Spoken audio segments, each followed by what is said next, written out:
ये तीन औरतें भूलकर भी शिवलिंग पर जल ना चढ़ाई। एक समय की बात है, देवी पार्वती कैलाश में भगवान शिव के पास आती हैं और उनसे पूछने लगती हैं, हे प्रभु, आप ही आदि और अंत हैं, आपके कारण काल प्राणी को ग्रहण करता है।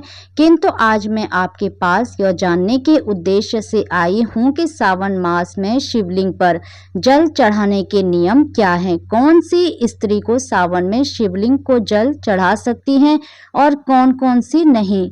इस विषय में मुझे ज्ञान दीजिए। साथ ही यह भी बताइए कि कौन सी स्त्री को सावन सोमवार व्रत का पालन नहीं करना चाहिए। इन प्रश्नों का उत्तर देकर मुझे तृप्त करे, मुझ पर कृपा करे और मेरे मन की आकांक्षाओं को दूर करे। तब मुस्कुराते हुए भगवान शिव कहते हैं, हे देवी पार्वती, आज आपने मानव कल्याण के उद्देश्य से उत्तम प्रश्न किया है। सावन में शिवलिंग को जल देने के कुछ महत्वपूर्ण नियम होते हैं। उन नियमों का पालन करते हुए ही शिवलिंग को जल देना चाहिए। यदि कोई व्यक्ति इन नियमों का पालन नहीं करता है तो उसे महापाप लगता है। हे देवी, मैं उस स्थान से रुष्ट होकर चला जाता हूँ जहाँ पर इन नियमों का पालन नहीं किया जाता। आगे भगवान शिव कहते हैं, हे प्रिया, आज मैं उन तीन स्त्रियों के विषय में बताने वाला हूँ जिन्हें शिवलिंग को जल नहीं चढ़ाना चाहिए। इन स्त्रियों को शिवलिंग को जल देने का कोई शुभ फल प्राप्त नहीं होता है, उल्टा इनके द्वारा शिवलिंग को जल चढ़ाने पर उन्हें महापाप ही लगता है। शिवलिंग ही मेरा साक्षात स्वरूप है, जिसकी नित्य पूजा करने वालों की मैं सदैव रक्षा करता हूँ। आपने देखा कि किस प्रकार मात्र 12 वर्ष की आयु वाले मार्कंडे को अमर होने का वरदान प्राप्त हुआ था। हे देवी पार्वती, शिवलिंग को जल चढ़ाने के नियम बताने से पूर्व मैं आपको मेरी परम भक्त हर्षिता की एक प्राचीन कथा सुनाता हूँ, जिसे आप ध्यान से सुनिए। जो भी स्त्री सावन माह में इस प्राचीन कथा का श्रवण करती है, उसे शिवलिंग को 100 वर्षों तक जल अर्पण करने का पुण्य प्राप्त होता है। इस कथा को जो भी भक्त पूरा ध्यान से सुनता है और इसका प्रचार करता है, उसके दुखों का नाश होता है और उसकी दरिद्रता दूर होती है। वह इस संसार की मोह माया से विरक्त हो जाता है। तब माता पार्वती कहती हैं, हे स्वामी, आपके मुख से इस कथा का श्रवण करना बड़े सौभाग्य की बात है। कृपया आप मुझसे वह कथा कहिए, मैं इसे ध्यान से पूरा अवश्य सुनूंगी। तब भगवान शिव देवी पार्वती को वह कथा सुनाने लगते हैं। इस कथा को आप ध्यान से पूरा अवश्य सुनिएगा, क्योंकि आधा अधूरा ज्ञान घातक हो सकता है। तो चलिए आपको सुनाते हैं वह कथा जिससे भगवान भोलेनाथ ने देवी पार्वती को सुनाया था। भगवान शिव कहते हैं, हे देवी पार्वती, पूर्व काल की बात है। अक्षयपुरी नगरी में आरव नाम का एक ब्राह्मण निवास करता था। आरव बहुत ही बुद्धिमान, रूपवान, गुणवान और सभी शास्त्रों में पारंगत था। उसने वेदों का भी अध्ययन किया था। उसी के नगर के पास एक और नगर था, जिसमें गोपाल नाम का एक विद्वान ब्राह्मण रहता था। उसकी एक पुत्री थी जिसका नाम हर्षिता था। वह भगवान शिव की बड़ी सेवा भाव से भक्ति करती थी।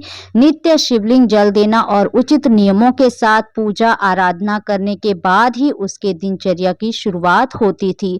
हर्षिता ने मन चाहे वर को प्राप्त करने हेतु 16 श्रावण सोमवार के व्रत भी किए थे।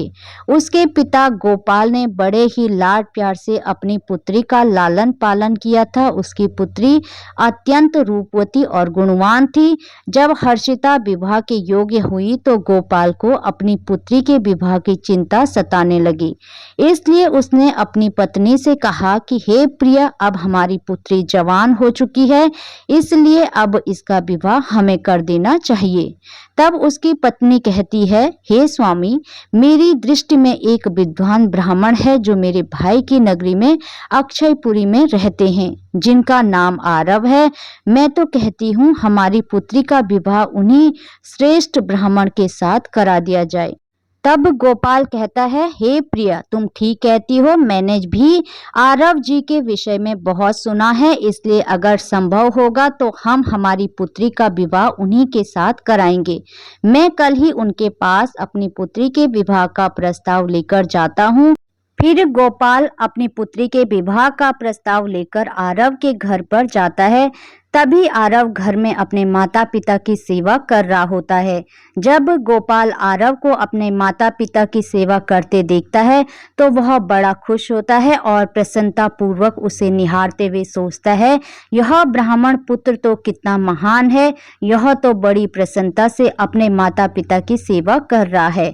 जब गोपाल और आरव द्वार पर खड़ा देखता है तो उनका स्वागत करता है और कहता है, हे विप्रवर, पधारिए, आपका स्वागत है। कहिए मैं आपकी किस प्रकार से सहायता कर सकता हूँ।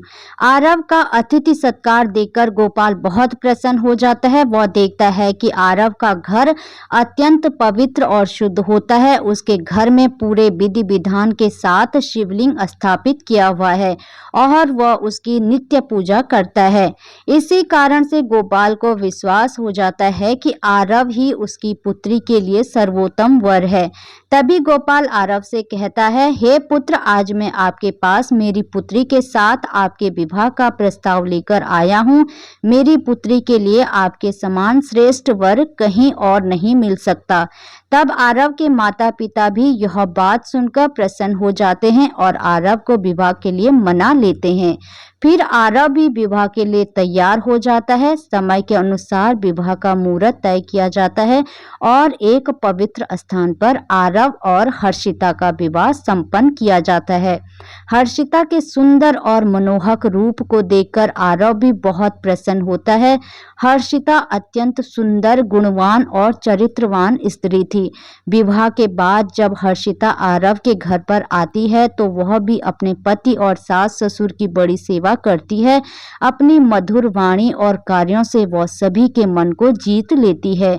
हर्षिता के ससुराल वाले भी उसके कार्य से बहुत संतुष्ट और सदा ही प्रसन्न रहते हैं। हर्षिता नित्य अपने पति से पहले जाकर घर का आंगन साफ करती थी, फिर घर के अंदर साफ सफाई करके स्नान किया करती थी। स्नान करके वह पूजा घर में जाकर पूजा किया करती थी और नित्य रूप से शिवलिंग को जल देती थी तथा बिल पत्र अर्पण करती थी। दिन भर वह अपने अन्य सभी कार्यों को कर सपरिवार जनों को प्रसन्न करती थी। फिर रात को वह पति के चरण दबाकर उसके सो जाने के बाद ही सोया करती थी। हर्षिता के अंदर एक पतिव्रता नारी के सभी लक्षण थे और वह अपने पति को ही परमेश्वर मानकर उनकी सेवा करती थी। हर्षिता ने कभी अपने पति के अलावा अन्य पुरुष के विषय में विचार नहीं किया। वह सत्य धर्म का पालन करने वाली और धर्म कार्य करने वाली पवित्र स्त्री थी। उसने कभी कोई अशुभ कार्य नहीं किया। हर्षिता के ऐसे सात्विक और सरल स्वभाव को देखकर मां लक्ष्मी भी उस पर बहुत प्रसन्न थी। मां लक्ष्मी स्वयं चलकर उसके घर में आकर निवास करने लगी, जिससे हर्षिता के जीवन में सुख समृद्धि और भी अधिक बढ़ गई। आगे भगवान शिव कहते हैं, हे देवी पार्वती, धन की देवी लक्ष्मी उन्हीं स्त्रियों पर अपनी कृपा दृष्टि बनाए रखती है जो पतिव्रता होती हैं और जो सत्य धर्म का पालन करती है। हर्षिता के अंदर वे सभी लक्षण थे जो एक श्रेष्ठ पतिव्रता नारी के अंदर होने चाहिए।